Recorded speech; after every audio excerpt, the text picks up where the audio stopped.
بسم اللہ الرحمن الرحیم۔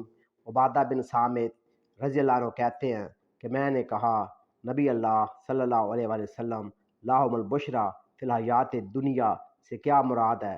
آپ نے فرمایا تم نے ایسی بات پوچھی ہے کہ تم سے پہلے کسی نے، یا فرمایا کہ میری امت میں سے کسی نے نہیں پوچھی۔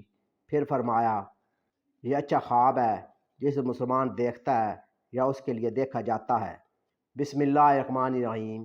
عبادہ بن صامت رضی اللہ عنہ کہتے ہیں کہ نبی کریم صلی اللہ علیہ وسلم نے فرمایا مومن کا خواب علم نبوت کے 46 حصوں میں سے ایک حصہ ہوتا ہے۔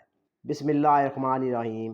عبداللہ رضی اللہ عنہ کہتے ہیں رسول اللہ صلی اللہ علیہ وسلم نے فرمایا جس نے مجھے خواب میں دیکھا اس نے حقیقتاً مجھے ہی دیکھا، کیونکہ شیطان میری صورت نہیں بن سکتا۔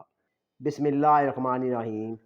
عبداللہ بن ابو قتادہ رضی اللہ عنہ آپ نے والد سے بیان کرتے ہیں کہ رسول اللہ صلی اللہ علیہ وسلم نے فرمایا اچھا خواب اللہ تعالیٰ کی طرف سے ہے اور برا خواب شیطان کی طرف سے ہے۔ جب کوئی برا خواب دیکھے جس سے ڈرتا ہو تو اپنی بائیں طرف 3 دفعہ تھوکے، اللہ تعالیٰ کی شیطان سے پناہ مانگے، اس سے اسے تکلیف نہیں پہنچے گی۔